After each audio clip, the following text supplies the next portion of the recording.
अस्सलामु अलैकुम वरहमतुल्लाहि वबरकातुह।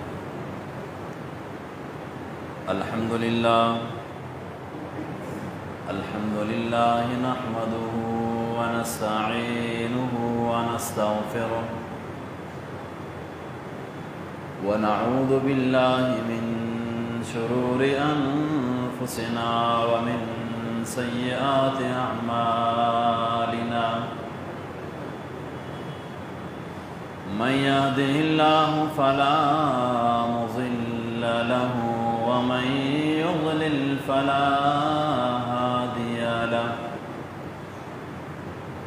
व अशहदु अन ला इलाहा इल्लल्लाह वहदहु ला शरीका लहु व अशहदु अन्न मुहम्मदन अब्दुहु व रसूलुहु।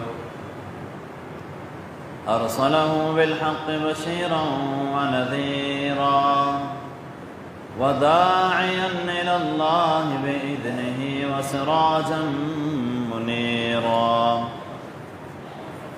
अम्मा बअद फ़इन्न ख़ैरल किताबि किताबुल्लाह व ख़ैरल हदि हदि मुहम्मदिन सल्लल्लाहु अलैहि वसल्लम व शर्रल उमूरि मुहदसातुहा फ़इन्न कुल्ल मुहदसतिन बिदअह व कुल्ल बिदअतिन ज़लालह व कुल्ल ज़लालतिन फिन्नार। इन्नल्लाह मलाइकतहु युसल्लूना अलन नबी या अय्युहल्लज़ीना आमनू सल्लु अलैहि व सल्लिमू तस्लीमा। अल्लाहुम्मा सल्लि अला मुहम्मद व अला आलि मुहम्मद कमा सल्लैत अला इब्राहीम व अला आलि इब्राहीम इन्नका हमीदुम मजीद। अल्लाहुम्मा बारिक अला मुहम्मद व अला आलि मुहम्मद कमा बारकत अला इब्राहीम व अला आलि इब्राहीम इन्नका हमीदुम मजीद।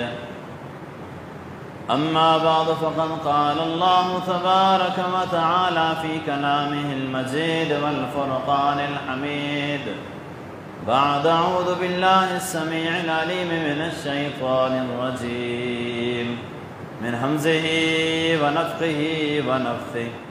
बिस्मिल्लाहिर रहमानिर रहीम।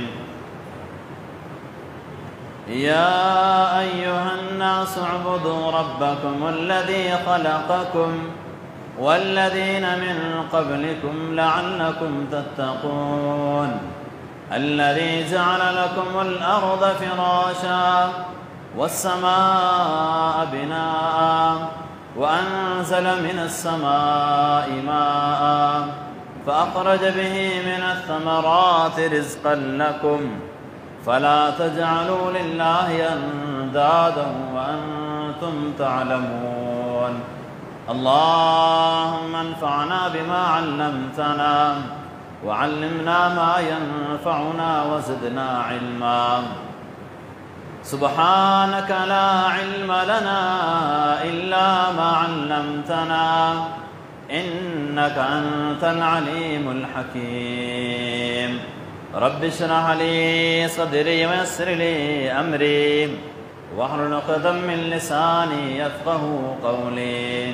अल्लाहुम्मा इन्ना नस्अलुका इल्मन नाफ़िअन व रिज़्क़न तय्यबन वासिअन व अमलन मुतक़ब्बला।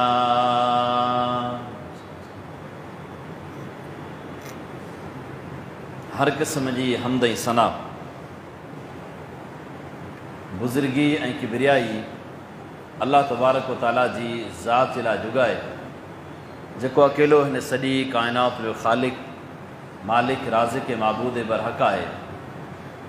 बेशुमार दुरूद सलाम जन अल्लाह तबारक व तआला जे मोकिलियल तमाम अंबिया किराम अलैहिमुस्सलातु वस्सलाम ते ख़ुसूसन असांजे आका सैयदना मुहम्मद रसूलुल्लाह सल्लल्लाहु अलैहि वसल्लम जिन जी ज़ात गिरामी थे जे अज़ीम पैगंबर अची करे असां भटकियल इंसान खे सिरात मुस्तक़ीम जहिड़ी सिधी राह जो ॾिस ॾिनो। मुख़्तसरन हम्द सना खां बाद जीअं त हिन वक़्तु ख़ुसूसन सूबा सिंध जे अंदरि सोशल मीडिया या प्रिंट मीडिया या मुख़्तलिफ़ ज़राए ब्लाग जे ज़रिए सां जेको ख़ासि इशू ऐं मसइलो हलंदड़ आहे जंहिंमें तक़रीबन असांजे मुआशिरे जो अक्सर हिसो उन बीमारी जे अंदरि ग़रक़ आहे ऐं असांजो आम सादो माण्हू या उहो शख़्स जेको बग़ैर कंहिं तहक़ीक़ जुस्तजू जे सिर्फ़ पंहिंजे ख़ानदानी रस्म ऐं रवाज खे साम्हूं रखंदे हिन दुनिया में ज़िंदगी गुज़ारे रहियो आहे, उन क़िस्म जो वीचारो सादो माण्हू तक़रीबन उन मर्ज़ जे अंदरि मुब्तला आहे ऐं उहा बीमारी आहे पीर परस्ती। यकीनन असांजे मुआशिरे में केतिरा ई इन क़िस्म जा हानिकार वाक़िया थींदड़ आहिनि, लेकिन हिन खां अॻु में थींदो ईअं हो जो कॾहिं कंहिं बि जॻह ते अणवणंदड़ को वाक़ियो थींदो हो या त उहे असबाब न हुआ जेके हिन वक़्तु सोशल मीडिया इन क़िस्म जूं शयूं आहिनि हर माण्हू ताईं उनजी पहुच थी सघे, या त ख़ौफ़ ॿिए इंसान जे मथां हूंदो हो, डपु छायल हूंदो हो, ऐं या किथे किथे इंसान खे लालच बि साम्हूं अची वेंदी आहे। पर हाणे तक़रीबन जेतिरो इंसान अॻिते तेज़ थी रहियो आहे तरक़ी जे हवाले सां, यकीनन हाणे उहो दौरु आहे जॾहिं इंसान खां का बि शइ मख़फ़ी नथी रही सघे। मुआशिरे में का बि बुराई थिए थी या चङाई थिए थी, कोई इंसान ख़राबु आहे या चङो आहे, तक़रीबन उनजो किरदारु सिर्फ़ु पंहिंजे महले शहर न बल्कि तक़रीबन आम मुआशिरे ताईं उनजो किरदारु पहुची वञे थो। त हिन वक़्तु केतिरा ई वाक़िया जेके असांजे मुआशिरे में थींदा रहनि था ऐं जिन जे पोयां बुनियादी कारण इंसान जी ईमान जी कमज़ोरी आहे। ख़ुसूसन जेकॾहिं ॻाल्हि कजे थी असांजे सूबे सिंध जी, त यकीनन अक्सर असांजा उहे इलाइक़ा आहिनि जिन जॻहियुनि ते हिकु क़िस्म जे इंसान जी अक़ीदत चइजे ऐं अक़ीदत जे अंदरि इंसानु आहे तक़रीबन इंसान जो नज़रियो कहिड़ो बि हुजे, कंहिं बि सोच जो इंसानु मालिक हुजे, पर जेको उनजो अक़ीदो हूंदो आहे, जेका उनजी ज़हनियत हूंदी आहे, इंसानु उनजे मथां मज़बूत हूंदो आहे। चाहे उनजो अक़ीदो, उनजी ज़हनियत, उनजो नज़रियो ऐं उनजी पूरी सोच मुस्बत तरीक़े सां हुजे, तॾहिं बि उहो पंहिंजो सभु कुझु उन रस्ते ते पंहिंजी पूरी एनर्जी ख़र्च कंदो आहे। या उहो इंसानु आहे जंहिंजो नज़रियो, जंहिंजी सोच मनफ़ी आहे, जंहिंजो अक़ीदो मनफ़ी आहे, तॾहिं बि उहो उन खे मुस्बत ई सम्झंदो आहे, उन खे उहो सुठो ई सम्झंदो आहे। असां वटि तक़रीबन अक्सर करे आम वीचारो सादो माण्हू आहे, उहो अॼु बि हिन लिखियल पढ़ियल दौर जे अंदरि, जंहिं दौर में जेको इंसानु अणपढ़ियल शख़्स बि आहे न, उहो बि काफ़ी अॻिते आहे ऐं काफ़ी फास्ट आहे उहो माण्हू। उन ई दौर जे अंदरि बि असांजो अक्सर माण्हू इन बीमारी में मुब्तला आहे। यादि रखी छॾियो, अलाह जे पैगंबर अलैहिस्सलातु वस्सलाम जेको असांजे दीन पहुचायो, अलाह ताला जी तरफ़ खां उन दीन जे अंदरि सभ खां पहिरियों जेको बुनियादी शइ आहे उहो इंसान जो अक़ीदो। इंसान जो अक़ीदो सिर्फ़ु अकेले अलाह जे लाइ हुजे। अलाह त नफ़े जी उमेद, नुक़सान खे हटाइण वारी ज़ात, औलाद जी उमेद, इंसान खे बीमारी मां शिफ़ा जो, सभई उमेदूं इंसान अकेले अलाह जी ज़ात में रखे। इहो नज़रियो, इहो तरीक़ो, इहो ई मनहज अलाह जे हबीब अलैहिस्सलातु वस्सलाम जिन असांखे सेखारियो आहे। अलाह जे पैगंबर अलैहिस्सलातु वस्सलाम जिन जंहिं मुआशिरे में दीन इस्लाम जी ॻाल्हि कई हुई न, उन मुआशिरे में तक़रीबन इंसान जा नज़रिया अलॻि अलॻि हुआ, इंसान जूं सोचूं अलॻि अलॻि हुयूं। इंसान दुनिया में उन वक़्त में चङा कमु करणु चाहियो थे, लेकिन उन खे को सही सिमत कोन थी मिली। हर क़बीले जो, हर क़ौम जो, हर ज़बान वारे जो पंहिंजो पंहिंजो अलॻि अलॻि बुत रखियलु हूंदो हो। बैतुल्लाह जे अंदरि तव्हां तारीख़ पढ़ी आहे, अलाह जे पैगम्बर सल्लल्लाहु अलैहि वसल्लम जिन जॾहिं मको फ़तह कयो 360 बुत रखियलु हुआ। एतिरनि बुतनि रखण जो फ़ाइदो कहिड़ो, उन में काफ़ी सारियूं शयूं हूंदियूं। हिकिड़ा बुत हर क़ौम जा अलॻि हूंदा हुआ। हिकिड़ी क़ौम जो अलॻि बुत आहे, ॿी क़ौम जो अलॻि बुत आहे, टी क़ौम जो अलॻि बुत आहे। ऐं या ॿिए नंबर ते इहा शइ हूंदी हुई त हर कम जे लाइ अलॻि बुत आहे। जेकॾहिं बीमार थी पियसि, शिफ़ा मूंखे उन्हनि जो नज़रियो, शिफ़ा मूंखे तॾहिं मिलंदी जॾहिं फलाणे बुत जे साम्हूं वेंदुसि आऊं। जेकॾहिं मूंखे औलाद जी ज़रूरत आहे त औलाद ॾियण जे लाइ फलाणो बुत अलॻि आहे। जेकॾहिं आऊं कंहिं मुसीबत में फासी पियसि त हिन मुश्किलात मां छॾाइण जे लाइ मुंहिंजो रस्तो अलॻि आहे। इहो उन वक़्त जे मके जे मुशरिकनि जी ज़हनियत हुई, सोच हुई। ऐं तंहिंजे करे हर कम जे लाइ अलॻि अलॻि बुत खे पुकारींदा हुआ। हर क़ौम जो पंहिंजो पंहिंजो अलॻि बुत हूंदो। ऐं उहे बुत जेके उन क़ौम जे अंदरि आया आहिनि, उहे हिकु आम माण्हू कोन हुआ। बैतुल्लाह जे अंदरि जेके बुत रखियल हुआ न, सैयदना इब्राहिम अलैहिस्सलाम, सैयदना इस्माइल अलैहिस्सलाम जे या ॿिया जेके नेक माण्हू उन्हनि में फ़ौत थी विया, उन्हनि जे नाले ते उन्हनि उहे बुत ठाहे छॾिया हुआ। जॾहिं बि को माण्हू फ़ौत थी वेंदो, ख़ासि करे सैयदना नूह अलैहिस्सलाम जी क़ौम में जॾहिं सभई शिरक ख़ात्मो थी वियो ऐं मुवहिद माण्हू वञी रहिया, आख़िरकार जॾहिं उन क़ौम जे अंदरि जेको शिरक पकड़ियो आहे न, उन जो बुनियादी जेको इब्तिदा थी आहे उहा मोहबत में थी आहे। मोहबत में हिकु शख़्स नेक हूंदो, उहो दुनिया मां वियो हलियो, हाणे उन जे पोयां जेको नस्ल आहे उनखे शैतान हिकिड़ी सोच ॾिनी त हीउ फलाणो शख़्स जेको नेक हो, तव्हां छा करियो, हिन जी यादगिरी तौर ते तव्हां शिकिल ठाहे पंहिंजे घरनि में रखी छॾियो। उन दौर में माण्हू कारीगर पथरनि जी शिकिल ठाहे मुजस्मो ठाहे पंहिंजे घर में रखी छॾियऊं। नेक शख़्स आहे, असांजी क़ौम जो, असांजो वॾो हो, रखी छॾियऊं। जॾहिं उहो नस्ल वियो हलियो, तॾहिं उन्हनि ॾिठो त हीअ असांजे घरनि में शयूं पयूं आहिनि, भला घरनि मां खणी करे असां पंहिंजी इबादतगाह में हिफ़ाज़त लाइ रखी छॾियूं था। इबादत जी का बि नियत कोन्हे, घुरण जी का बि सोच कोन्हे, नज़रियो तब्दील कोन थियो आहे, सिर्फ़ु हिफ़ाज़त लाइ रखूं था। वरी जॾहिं वक़्तु गुज़रे थो, उहे ई साॻी शयूं अॻियां साम्हूं रखी छॾियऊं तां त इबादत टाइम असांखे नेक माण्हू यादि अचनि। को बुरा माण्हू कोन हुआ, उहे ख़राबु कोन हुआ। अलाह ताला क़ुर करीम में उन्हनि जो ज़िक्र कयो, वद, सुवा, यहूस, यऊक, नसर, अलाह ताला नाला वरिता आहिनि। उन्हनि माण्हुनि जो उन्हनि शिकिलूं ठाहे रखी छॾियूं। वक़्तु गुज़रंदो वियो, तव्हांजो हिकिड़ो टाइम उहो बि आयो जो उनजे पोयां नस्ल चवणु लॻो त हीअ जेके असांजा वॾा इबादतगाह में साम्हूं जेके रखंदा हुआ, लाज़मी हिननि जे वसीले सां, हिननि जे वास्ते सां ही माण्हू अलाह खे सॾींदा हुआ। अलाह जी ज़ात जो इनकार कोन्हे, पर वास्तो हिननि जो हूंदो। ईअं उन्हनि में उहो कमु शुरू थियो। तव्हांजो को दौरु अहिड़ो बि आयो जिन चयो त असांजा माबूद, असांजे नफ़े नुक़सान जा मालिक, असांखे दुआनि ॿुधण वारा, असांखे मुश्किलात में कमु ॾियण वारा, इहे ई साॻी पथर जा ठहियल बुत आहिनि ऐं जंहिंजी असांखे पूॼा ई करणी आहे। यानी इब्तिदा ईअं थी आहे, शुरूआति ईअं मोहबत में थी आहे। अॼु असां पंहिंजे मुआशिरे जी भेट करे ॾिसूं, यकीननि असांजे मुआशिरे में तक़रीबन असांजी साॻी उहा ई सोच, उहा ज़हनियत, उहो नज़रियो, उहा ई साॻी मनहज जेको उन दौर जे गुमराह माण्हुनि जो हो, असांजे आम सादे मुस्लमान में अची वियो आहे। साईं फलाणो जेको शख़्स हो, वॾो पहुतल हो, उनजो फलाणी करामत हुई, फलां करामत हुई, हेतिरी उन इबादत कई हुई, हेतिरो उहो अलाह खे वेझो हो, हेतिरो उन इंसान में दीनदारी हुई।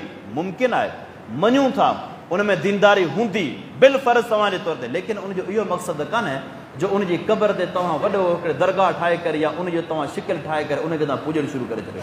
अलाह जे पैगम्बर अलैहिस्सलाम जिन जॾहिं दुनिया मां वञनि था, अलाह जे नबी अलैहिस्सलाम जिन हिकिड़ी बददुआ घुरी आहे, लान अल्लाहु यहूद वन नसारा इत्तख़ज़ू क़ुबूर अंबियाह मसाजिदा। पाण सल्लल्लाहु अलैहि वसल्लम पहिरीं सहाबा खे पंहिंजी पारत कंदा।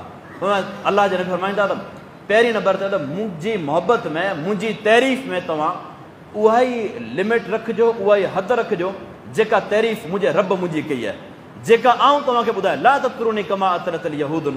अलाह जे पैगम्बर त मूंखे मोहबत में अची करे मुंहिंजो शान, मुंहिंजो मक़ाम, मुंहिंजी तारीफ़ एतिरी तव्हां लिमिट खां वधाए न छॾिजो जे यहूदियनि, ईसाईनि सैयदना उज़ैर अलैहिस्सलाम, सैयदना ईसा अलैहिस्सलाम सां कयो, जो आख़िरकार चवणु लॻा नऊज़ बिल्लाह ही अलाह ताला जो औलाद आहिनि। ऐं पाण फरमाईंदा अलैहिस्सलाम त नबी सल्लल्लाहु अलैहि वसल्लम मने कई, मुंहिंजी क़बर खे अलाह ताला खां दुआ घुरी, ए मुंहिंजा रब ला तजल क़बरी ईदन, अलाह मुंहिंजी क़बर खे इन क़िस्म जो मेलो न बनाइजे जंहिं ते माण्हू अची करे उन जॻह ते रश कनि। ऐं पाण सल्लल्लाहु अलैहि वसल्लम वरी दुआ घुरी, अलाह मुंहिंजी क़बर खे ला तजल क़बरी वसन योबद, अल्लाह मुंहिंजी क़बर खे अहिड़ो बुत खानो न बनाइजे जंहिंजे साम्हूं अची करे माण्हू पूॼा कनि। हीउ केरु पियो दुआ घुरे? हीउ उहो शख़्स आहे जेको सभिनी वलियनि जो सरदार आहे। असांजो ईमान आहे, हर मुस्लमान जो अक़ीदो आहे हिन पूरी काइनात में अल्लाह जे हबीब अलैहिस्सलाम खां मथे को वली न दुनिया में आयो न ईंदो। उहो अल्लाह जो पैगम्बर सल्लल्लाहु अलैहि वसल्लम रब खां दुआ घुरे पियो, अल्लाह मुंहिंजी क़बर ते कंहिंजो मेलो न थिए, मुंहिंजी क़बरनि ते। अल्लाह जे नबी सल्लल्लाहु अलैहि वसल्लम जी उहा दुआ अॼु ताईं क़ाबिल क़बूल आहे। अॼु बि तव्हां वञी ॾिसो, जेके माण्हू मदीने वञनि था, मस्जिद नबी में रसूल करीम अलैहिस्सलाम जे रोज़े तां गुज़रनि था, पुछी ॾिसो 2 मिंट बि बीह करे उन रोज़े जे साम्हूं दुआ घुरनि या चुमण जी जसारत केरु कोन थो करे सघे। हीअ अल्लाह जे पैगम्बर जी दुआ जो नतीजो आहे। वरना अल्लाह जे नबी सल्लल्लाहु अलैहि वसल्लम जी शख़्सियत खां मथे कंहिंजी शख़्सियत आहे? उन खां मथे नेक इंसान केरु आहे? अल्लाह जे नबी बददुआ घुरी, लान अल्लाहुल यहूद वन नसारा इत्तख़ज़ू क़ुबूर अंबिया मसाजिदा। अल्लाह जी लानत हुजे, केरु बि चवे, अल्लाह जो पैगम्बर चवनि पिया। ऐं कंहिंजी लानत? अल्लाह जी लानत। अल्लाह जी लानत हुजे यहूदियनि ईसाईनि ते जिन पंहिंजी नबियनि जी क़बरनि खे सजदेगाह बनाए छॾियो, जिन पंहिंजे पैगम्बरनि जी क़बरनि ते सजदा कया आहिनि। अल्लाह जो पैगम्बर बददुआ घुरनि पिया। ऐं कंहिंजी लानत? अल्लाह जी लानत। कहिड़नि माण्हुनि ते? आम दुनिया जे इंसाननि ते न, बल्कि जिन शख़्सनि अल्लाह जे पैगम्बरनि ऐं हर दौर में सभ खां वॾो अल्लाह जो वली, अल्लाह ताला खे वेझो, अल्लाह ताला सां मोहबत कंदड़ वक़्त जो नबी हूंदो आहे। वक़्त जे पैगम्बर खां मथे उन दौर में को नेक इंसान थी कोन थो सघे।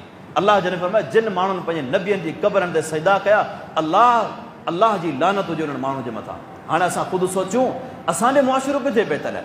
अॼु असांजे मुआशिरे में आम सादो माण्हू जिन जॻहियुनि ते वञी करे झुके थो, जिन खां पंहिंजे नफ़े नुक़सान जी उमेदूं रखे थो, जिन जे साम्हूं वञी करे पंहिंजूं उमेदूं साम्हूं रखे थो, ऐं जिन जी क़बरनि ते वञी करे अॼु जानवर ज़बह करे थो, ॿुधायो भला उन्हनि खे 100% यकीन आहे त क़बर कंहिंजी आहे?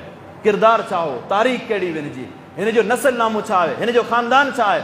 होॾां अल्लाह जा नबी आहिनि, उन्हनि जी क़बरनि ते सजदे करण वारे खे अल्लाह जे नबी फरमायो अल्लाह जी लानत हुजे। आम जे करे दुनिया जे माण्हू खे पूॼण वारे माण्हू जो छा असरु थींदो वञे? तंहिंजे करे जेको अल्लाह जे पैगम्बर असांखे दीन ॾिनो आहे न अल्लाह जे तरफ़ खां, उन दीन जे अंदरि यादि रखी छॾियो गैरतमंद गैरत उहा असांखे जेको दीन आहे उन में बुनियादी तरह सां असांखे अक़ीदो सेखारे थो। इंसान जी ज़हनियत साफ़ थी वञे, सिर्फ़ु अकेले अल्लाह जे लाइ इंसान नफ़े नुक़सान जी सभु उमेदूं रब जी ज़ात मां रखे। ऐं इहा ई शइ जेका इंसान खे गैरतमंद बनाईंदी आहे। दीन असांखे गैरतमंद बनाए थो, दीन असांखे बहादुर बनाए थो। ऐं बहादुरी ऐं इंसान जे दिलि में गैरत इहा सिर्फ़ु अल्लाह जी तौहीद सां अची सघे थी। जॾहिं बि इंसान जो नज़रियो तब्दील थी वियो न, इंसान जी सोच अक़ीदो तब्दील थी वियो, यादि रखी छॾियो इंसान जी दिलि मां इहे शयूं मोकिलाए वेंदियूं हलियूं, ख़तमु थी वेंदियूं हलियूं। पोइ इंसान जे साम्हूं हज़ार नुक़सान पिया थियनि।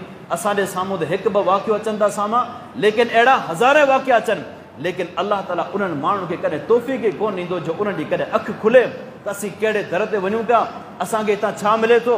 जिन दरनि ते उहे साॻी माण्हू सम्झनि था असीं पंहिंजूं नियाणियूं छॾे करे असांखे नफ़ो मिलंदो, कहिड़ी ख़बर उन्हनि साॻी जॻहियुनि तां जिते असांजे आम माण्हू जी सोच हितां ज़िंदगी मिलंदी, हितां असांजे मरीज़नि खे शिफ़ा मिलंदी, उतां खां जेको सो ज़ुल्म ऐं जबर जे करे जनाज़ा निकिरंदा हुजनि।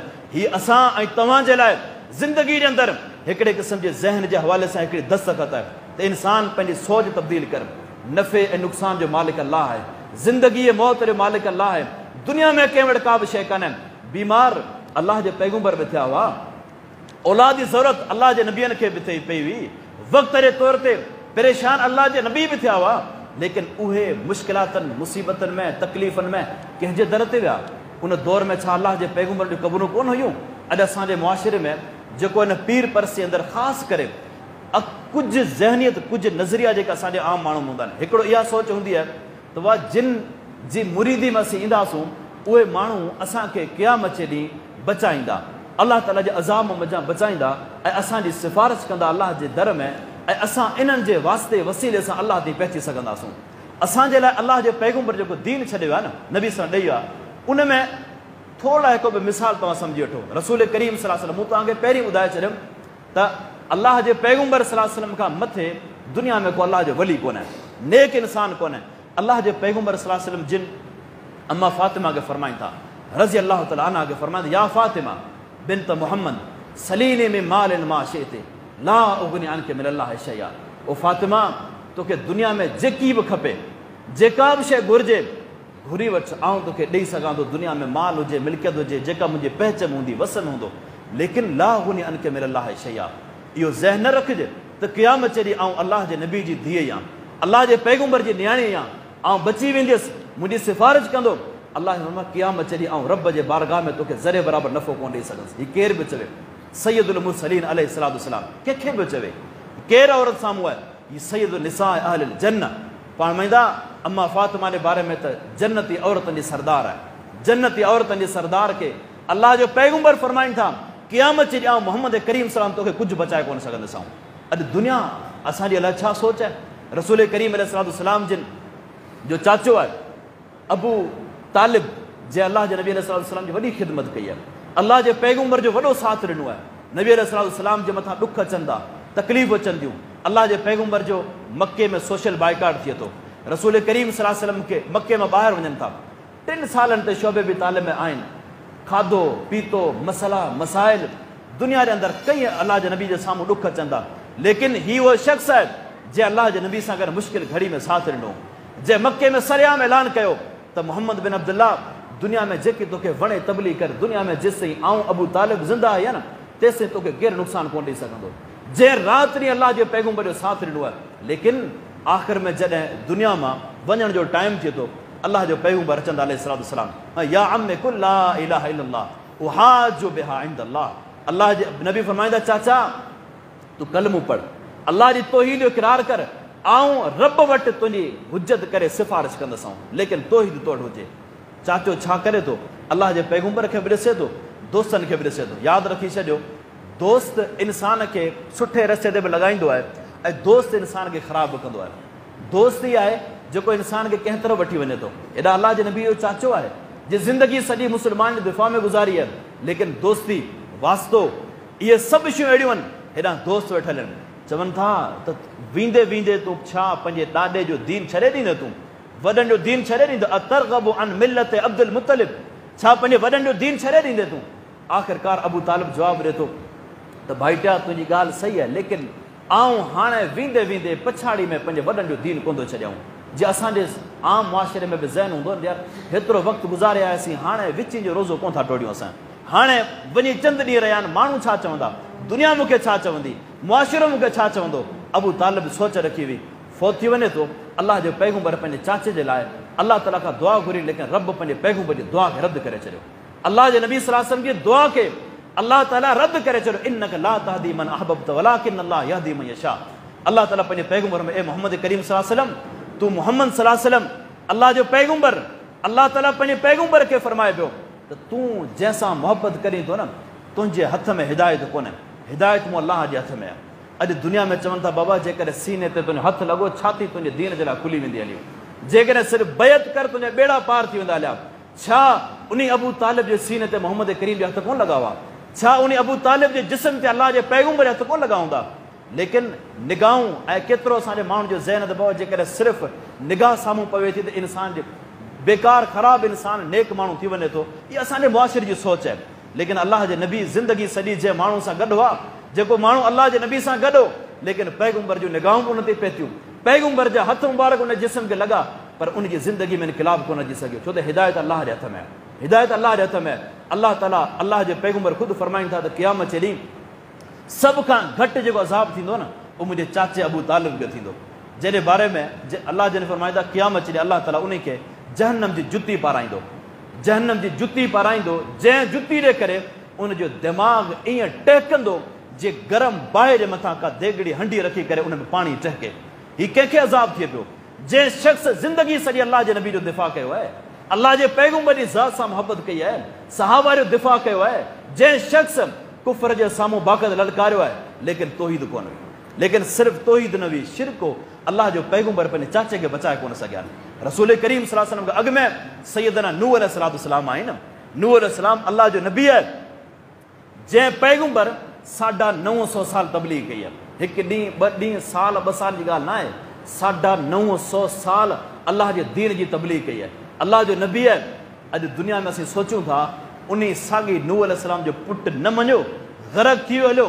नूह अलैहिस्सलाम अलाह खां दुआ घुरी, अलाह ताला पंहिंजे पैगंबर नूह अलैहिस्सलाम खे धमकी ॾिनी ते नूह आईंदा जेकॾहिं अहिड़ो सुवाल कयो आहे, ऐं नबूअत खसे थो की जाहिल मां बनाए छॾींदसि। हीअ रब धमकी मिलियो कंहिंखे कंहिंखे उन अज़ीम शख़्सियत खे जंहिं 950 साल अलाह जे दीन जी ख़िदमत कई आहे, अलाह जे तौहीद जो पैगाम पर जेको सो आम कयो आहे। अॼु असीं सोचूं था त फलाणो माण्हू असांजी सिफ़ारिश कंदो, जंहिं रब जे साम्हूं कंहिं नबी जी सिफ़ारिश कोन थी हले। मुशरिक जे बारे में अलाह ताला खे एतिरी कावड़ अचे थी। सैयदना लूत अलैहिस्सलाम जी घरवारी जहन्नम जे हवाले थिए थी। सैयदना इब्राहिम अलैहिस्सलाम आहे, इब्राहिम अलैहिस्सलाम जी ख़िदमतूं, इब्राहिम अलैहिस्सलाम जो पंहिंजे रब जी ज़ात सां ताल्लुक़ कंहिंखां लिखियलु आहे, जंहिंखे अलाह ताला ख़लीलुल्लाह जो लक़ब अलाह जी तरफ़ खां मिलियलु आहे। ख़लील यानी दिली दोस्त, गहरो दोस्त, लेकिन उन दोस्त अलाह खां सिफ़ारिश घुरी कई कंहिंजे लाइ? पंहिंजे पीउ जे लाइ, को दुश्मन जे लाइ न, कंहिं धारीअ माण्हू जे लाइ न, उन पीउ जे लाइ, पंहिंजे पीउ जे लाइ अलाह खां दुआ घुरी। लेकिन रब इब्राहिम अलैहिस्सलाम जी दुआ खे रद्द करे उन साॻी आज़र खे जहन्नम जे हवाले करे छॾियो। अलाह गनी, अलाह जी ज़ात गनी आहे, असमद आहे, अलाह ताला खे कंहिंजी परवाह कोन्हे। अॼु असांजे मुआशिरे में इहा ग़लति ज़हनियत आहे ऐं इहो असांजे मुआशिरे खे तक़रीबन हिकु गुमराह रस्ते ते आणण जे लाइ इहा सोच आम कई वञे थी त बाबा फलाणो माण्हू तव्हांजी सिफ़ारिश कंदो ऐं क़यामत ॾींहुं बचाईंदो। जंहिं जॻह ते अलाह जे नबीअ जी सिफ़ारिश नथी हली सघे, उते दुनिया ॾे आम कंहिं इंसान जी सिफ़ारिश कॾहिं बि कोन हलंदी। हीअ असांजी सोच आहे, हिकिड़ो असांजे मुआशिरे में ग़लति नज़रियो आहे। तंहिं करे इहो ग़लति नज़रियो आहे। ऐं ॿिए नंबर ते असांजे मुआशिरे में तक़रीबन इहा बि शइ थिए थी त पीर परसे अंदरि आम तरह सां बैत हले थी, बैत हले थी, जंहिंमें मर्द औरतूं साॻी बैत कनि था ऐं औरतूं बग़ैर परदे जे उन्हनि ॾे साम्हूं अचनि थियूं ऐं पंहिंजूं दुआऊं जा पंहिंजूं हाजतूं साम्हूं रखनि थियूं। ऐं इहा ज़हनियत सोच हूंदी आहे त क़यामत ॾींहुं असांखे असांजी सुञाणप थींदी ऐं असांजो छुटकारो थी वेंदो। हलियो अलाह जे पैगम्बर अलैहिस्सलाम खां मथे दुनिया में आउं सम्झां थो, ऐं अक़ीदो असांजो आहे त अलाह जे नबी खां मथे को नेक, गैरतमंद ऐं नेक इंसान दुनिया में न आयो न ईंदो। अलाह जे पैगम्बर जे साम्हूं औरतूं अचनि थियूं बैत करण जे लाइ, मुस्लमान थियण जे लाइ। पाण सल्लल्लाहु अलैहि वसल्लम पहिरीं उन्हनि खां वाइदा वठनि था त हीउ कमु तव्हांखे करिणो आहे, गुनाह कोन कंदियूं, शिरक न कंदियूं, चोरी तव्हां खां कोन थींदी ऐं पंहिंजे मुड़ुस जी नाफ़रमानी कोन कंदियूं। जेकॾहिं तव्हां इन ॻाल्हि ते पाबंद आहियो त पोइ इस्लाम तव्हांजो क़बूल आहे। हुननि जॾहिं वाइदो मञी वरितो, पोइ उन्हनि औरतुनि हथ अॻिते वधाए अलाह जे नबी सल्लल्लाहु अलैहि वसल्लम बैत कई आहे। अलाह जो पैगम्बर पंहिंजो हथु पोइते करे छॾींदा। पाण सल्लल्लाहु अलैहि वसल्लम उन टाइम ते अलाह जे नबी जो पंहिंजी उम्मत सां कहिड़ो ताल्लुक़ हूंदो, गहरो हूंदो आहे।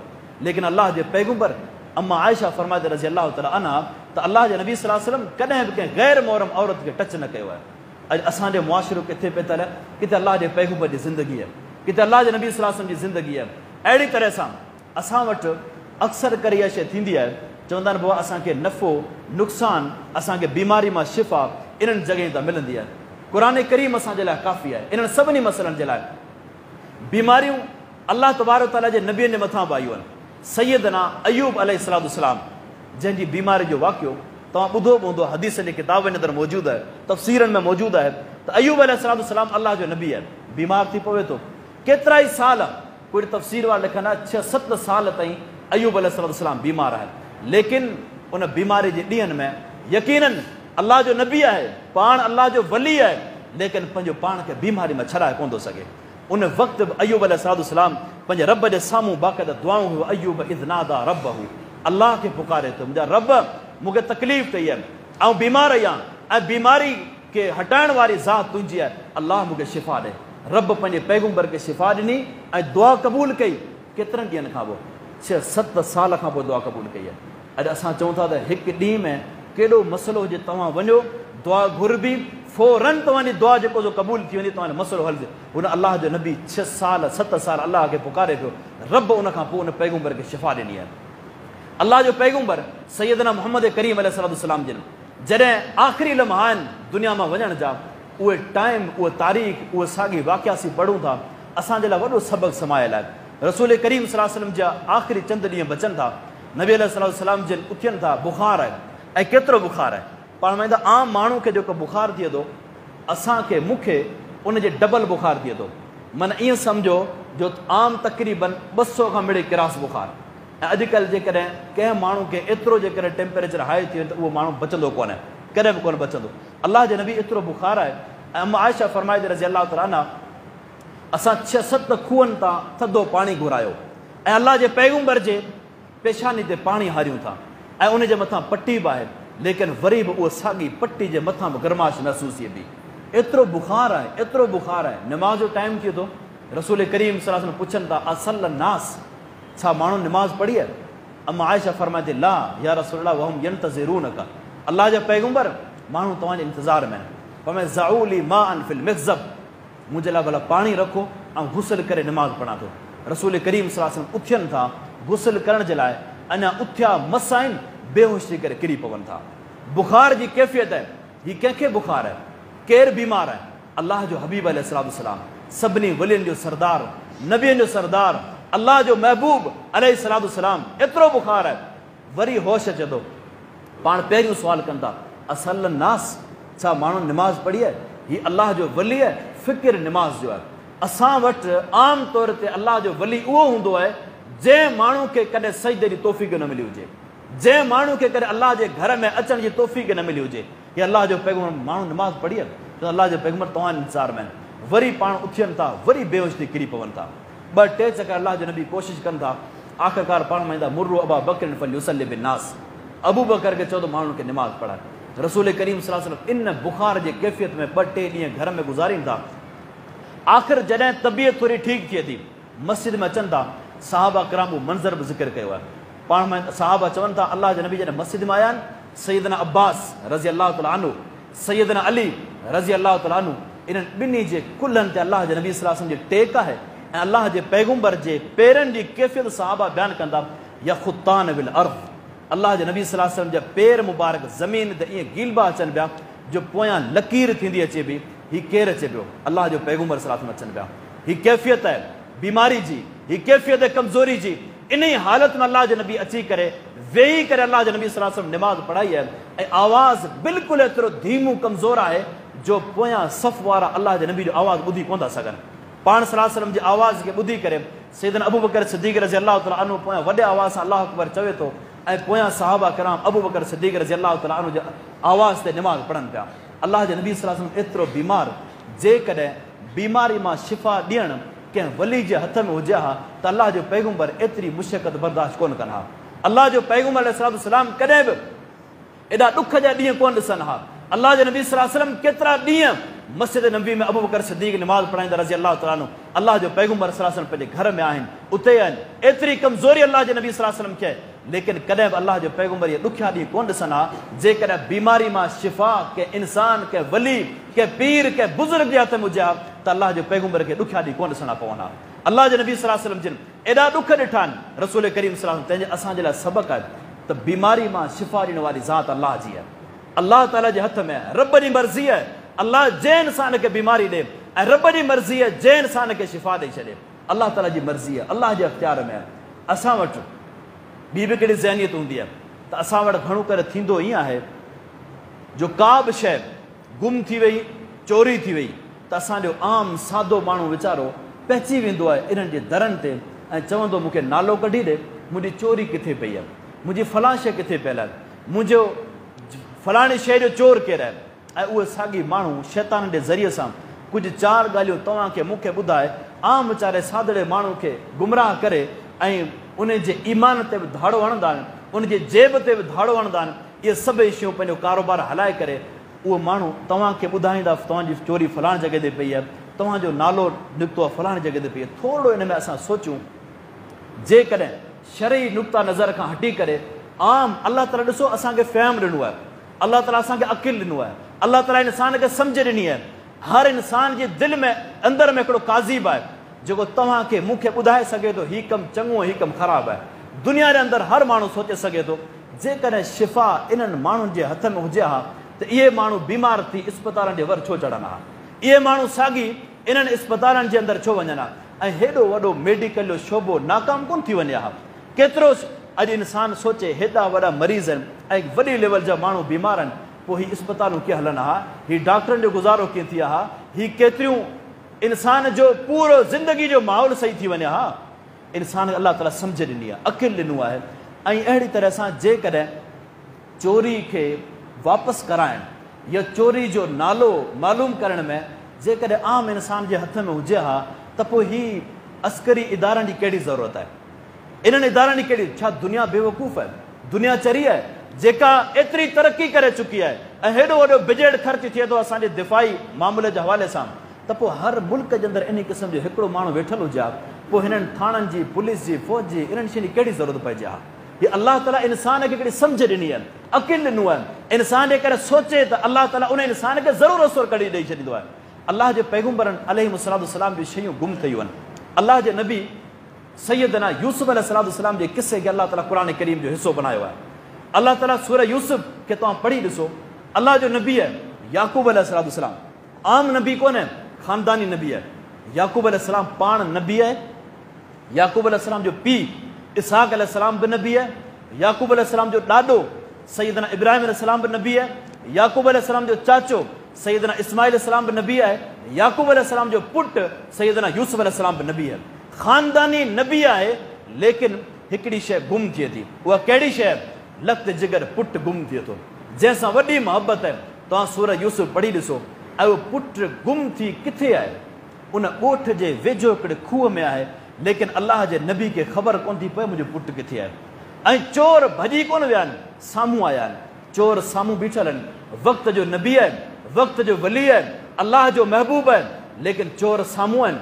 ऐं चोरी थियल शइ ॻोठ जे वेझो हिकिड़े खूह में आहे, मासूम उन खूह जे अंदरि किरियल आहे, ऐं साम्हूं चोर मौजूदु आहिनि। याकूब अलैहिस्सलाम खे ख़बर कोन थी पवे त मुंहिंजी चोरी, मुंहिंजो पुटु किथे आहे।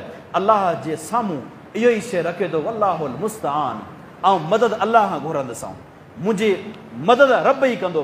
अलाह खां दुआऊं घुरे थो, रूए पियो। केतिरनि तफ़सीरनि में अचे थो अलाह ताला यूसुफ अलैहिस्सलाम जो जेको जेल वारो वाक़ियो ॿुधायो आहे न, उन में बि तक़रीबन अलाह ताला जेको लफ़्ज़ ॻाल्हायो आहे उहो 7, 8 या 9 साल ते लफ़्ज़ अचे थो। 7, 8 साल यूसुफ अलैहिस्सलाम जेल में रहियो आहे। कुझु तफ़सीर वारा चवंदा 11 साल 14 साल, लेकिन सही त 7, 8 साल त यूसुफ अलैहिस्सलाम जेल में रहियो आहे।